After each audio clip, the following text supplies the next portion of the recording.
Graça mais que merecemos, maior que imaginamos. Glória a Deus. Aleluia. Só esse título já é arrebatador, né? Porque mais que merecemos, porque na verdade a gente não mereceu nada, né? Não fez nada por merecer. Verdade. Mas ela nos alcançou e ela é muito maior do que nós imaginamos. E nós vamos ver nesse estudo de hoje, que se chama Você Pode Descansar Agora, nós vamos ver que a gente recebeu uma graça mais do que nós merecemos e que ela é muito maior do que nós imaginamos. Nós recebemos a graça e continuamos querendo fazer coisas para sermos salvos, né?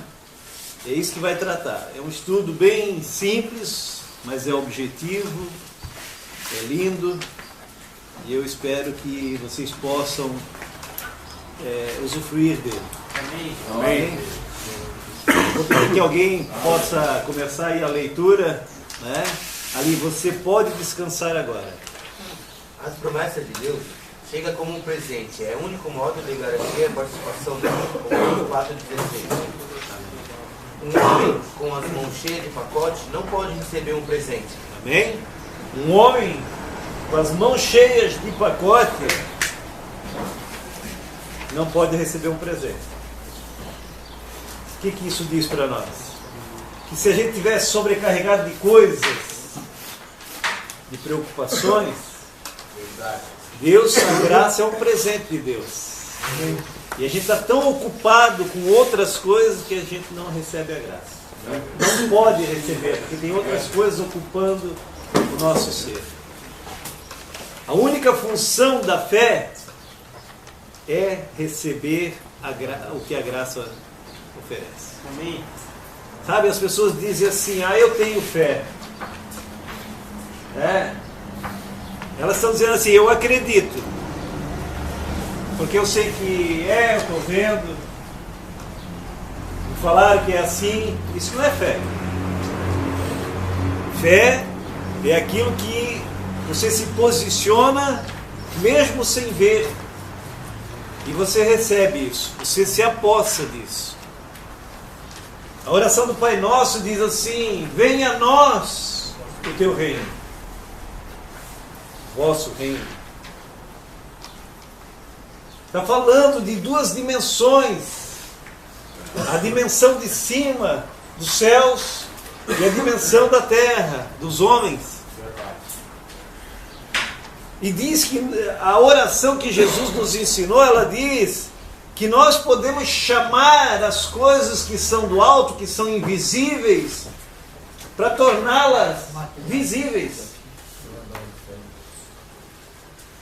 Mas o que precisa para tornar uma coisa invisível visível?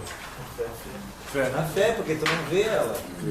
Então tu apenas crê e caminha naquela certeza, naquela convicção. E isso já é daí. Isso não vai ser. A fé não vai ser, a fé já é.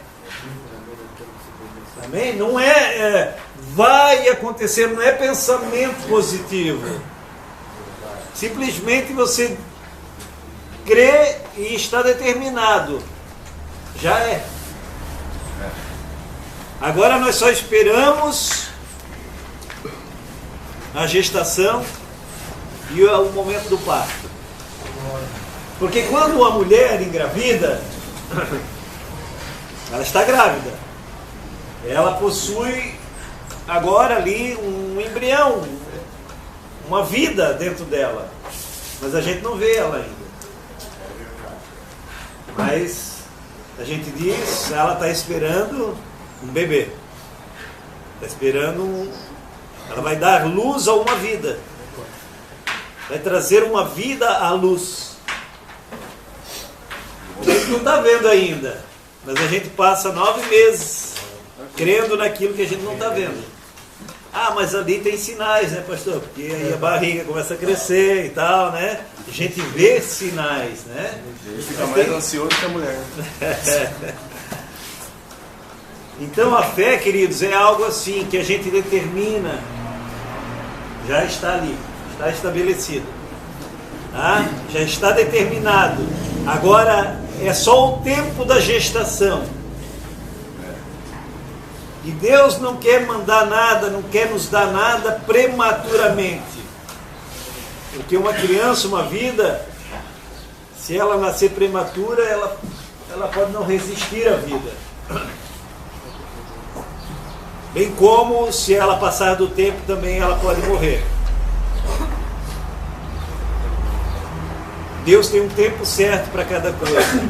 Nós precisamos apenas crer na graça que nos alcançou e esperar o tempo da luz, o momento do parto.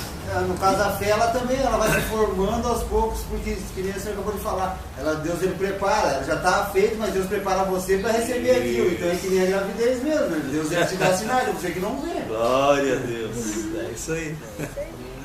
Amém? Amém. Vamos lá, quem me ajuda aí na continuação? A única função da fé é receber o que a graça oferece. O nosso mérito não é merecer nada. O trabalho de Deus é o que merece todo o mérito. Você está cansado? Fadiga não é uma palavra estranha. Você conhece muito bem os seus frutos. Olhos queimados, ombros curvados, espírito triste, pensamento robóticos. Você está cansado? Amém? Vamos olhar aí para a nossa circunstância, né? Como seres humanos. Ali diz que os nossos méritos não merecem nada. O trabalho de Deus é que merece todo o mérito. Então nós olhamos para nós humanamente, queridos, isso aqui é tão real. Como é que está? Rapaz, estou cansado. Cara, não sei, ontem eu estava tão bem, hoje eu não estou legal. Uma fadiga. Isso não é estranho para nós, é? Isso é comum para todos nós. Esses sintomas que o cansaço nos traz. Nós estamos cansados. Um povo cansado, uma geração cansada, uma sociedade cansada. Competimos, corremos. As semanas de trabalho arrastam-se como os invernos do Ártico. Quer dizer, parece que nunca acaba. O inverno do Ártico ele é muito longo, né? As manhãs de segunda-feira surgem. A preocupação da manhã de segunda-feira surge quando? No domingo à noite já. Quando começa a tocar a musiquinha do Fantástico, a gente começa a se preocupar com a segunda-feira. Não é assim? Nos arrastamos devido às listas de coisas que precisamos fazer. Aparelhos que queremos comprar ou pessoas que tentamos agradar. A casa, carro, o dentista, o médico, a escola, os filhos, fraldas, contas, etc. Tudo requer a nossa atenção. Eu vou lendo aqui, vocês vão pensando em vocês aí, tá? Na realidade de vocês. O governo quer mais impostos. Meu Deus. As crianças querem mais brinquedos. O chefe, mais horas. A escola, mais voluntários. O cônjuge, mais atenção. Os pais, mais visitas. E a igreja? Servir mais, orar mais, participar mais, promover mais, ler mais. Toda vez que recuperamos o fôlego, alguém precisa de algo. O mestre de obras pede outro tijolo para a mais nova pirâmide. Prepare aquele barro, hebreu. Sim, aí está ele, seu ancestral. O escravo hebreu seminu, ombros encurvados, empilhador de tijolos do Egito. Reclame do cansaço e os condutores dos escravos instalam chicotes e gritam comandos. Para quê? Para que o faraó ostentasse outra pirâmide. Mas então Deus interveio. Eu sou o Senhor. Eu os livrarei do trabalho imposto pelos egípcios. Eu os libertarei da escravidão e os resgatarei com braço forte e com poderosos atos de juízo. Êxodo 6:6. Ele ousou, abriu o mar vermelho como uma cortina e fechou-a, destruindo o exército de Faraó. Nunca mais tijolos, barro, cimento e palha. Nunca mais trabalho forçado, monótono e insignificante. Foi como se todo o céu gritasse: vocês podem descansar agora. É uma realidade bíblica, né? Que a gente conhece a história, né? Do povo cativo no Egito. E aí Deus simplesmente chama o povo para essa liberdade. Ele diz que ele vai livrar o povo daquela situação. Né? E aí o povo atenta para isso e decide tomar essa jornada, né? Então, continuando ali, diz assim: e assim fizeram. 1 milhão de pares de pulmão suspiraram. Eles descansaram entre os capítulos 16, 15 e 16 do livro de Êxodo. O tempo entre esses capítulos é de aproximadamente um mês. Nessa lacuna de tempo, os israelitas decidiram que queriam voltar à escravidão. Lembraram-se das iguarias do Egito, falaram então a Moisés que queriam voltar para a terra de trabalho, suor e de costas machucadas. Meu Deus. Os cristãos da época de Paulo comportavam-se como os hebreus da época de Moisés. Ambos foram redimidos, mas ainda assim viravam as costas à liberdade. E aí Paulo escreve aos Gálatas, ele diz: insensatos Gálatas. Quem tem a Bíblia aí pode ler? Amém? Vamos ler Bíblia. Glória a Deus, isso é bom.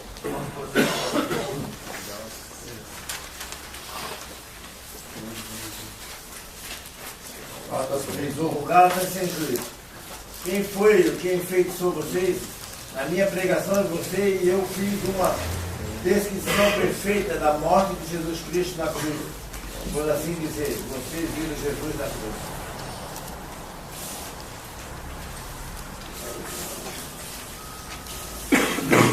Né?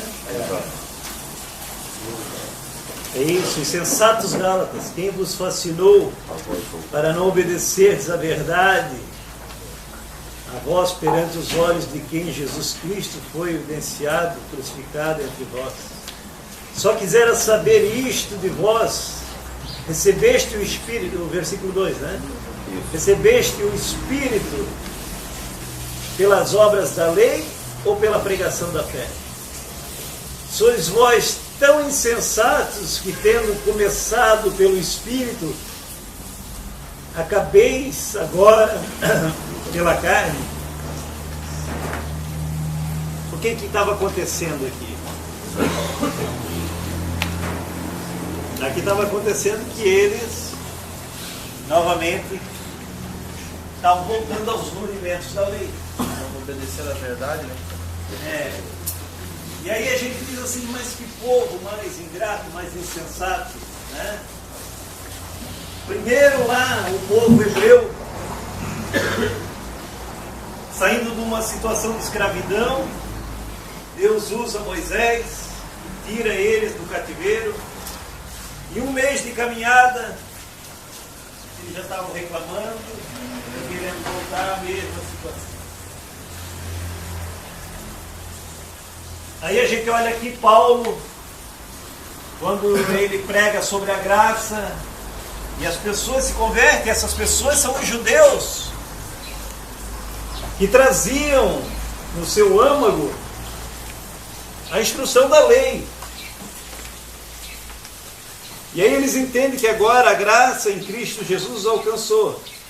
Mas rapidamente eles voltam a querer fazer tudo aquilo que faziam antes. E é aí que aqui nessa carta de Paulo aos Gálatas, Paulo questiona eles, né? Quando vocês tiveram esse convencimento, essa mudança, isso aconteceu pela fé, pela ação do Espírito ou pela carne? Aconteceu pela ação do Espírito. E agora eles queriam voltar aos rudimentos da carne, que era o que? A circuncisão. O ato de se circuncidar de novo, de colocar o legalismo, a lei novamente, para se certificar de uma salvação, como se ela fosse plena e total já em Cristo Jesus. É isso que ele está falando. Amém? Amém. Vou pedir para alguém continuar e me ajudar aí. A segunda redenção ofuscou a primeira.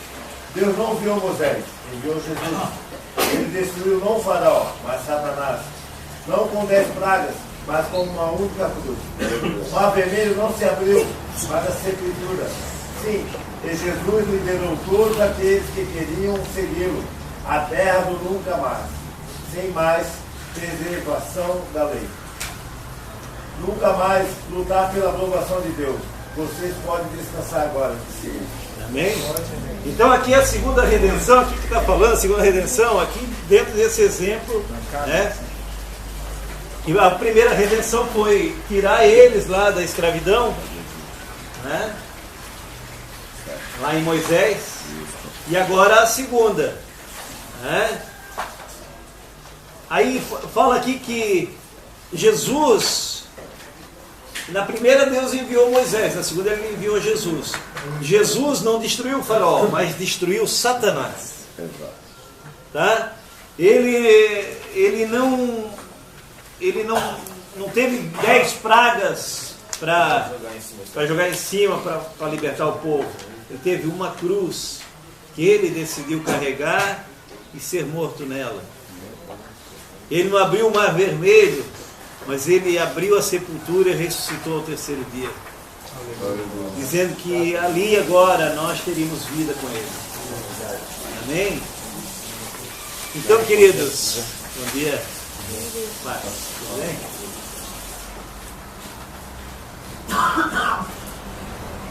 Então ele diz ali depois no final, né? Nunca mais lutar pela aprovação de Deus. Vocês podem descansar. Quer dizer, já está consumado, ele gritou lá na cruz.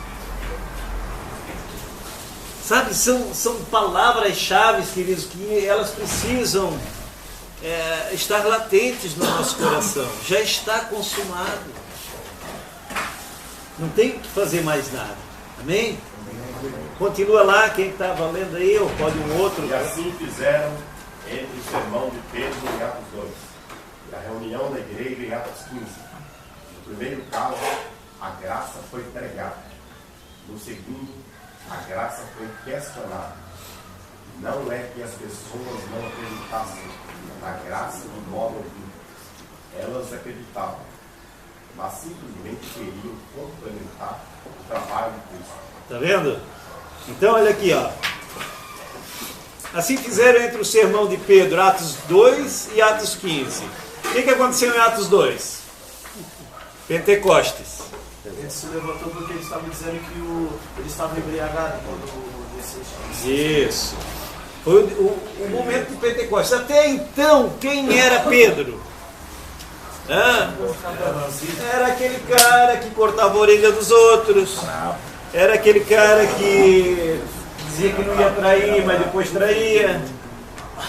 Né?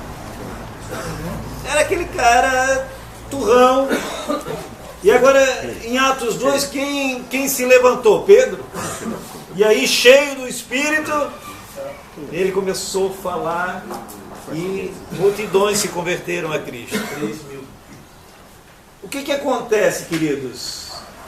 A ação do Espírito Santo, não da carne, não é uma coisa natural, é uma coisa que já está pronta, já é nossa. A graça alcançou Pedro aqui. Amém. Amém. Amém. Aleluia.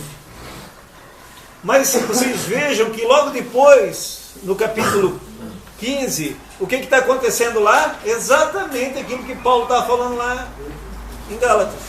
Eles estão numa briga, porque agora, para te ser salvo, tem que circuncidar de novo. Eles estão numa divisão ali. E Paulo tem que intervir. Amém? É isso que o texto aqui está comentando. Tá? Então, não é que as pessoas não acreditassem na graça de modo algum. Elas acreditavam, mas simplesmente queriam completar o trabalho de Cristo. Amém? Pode continuar lá. Os cheios de graça acreditam muito na graça. Jesus quase terminou o trabalho de salvação. Argumentam eles.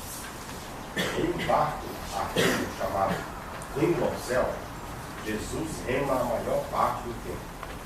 Mas, às vezes, ele precisa de nossa ajuda.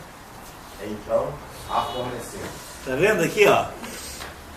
Os cheios de graça acreditam muito na graça.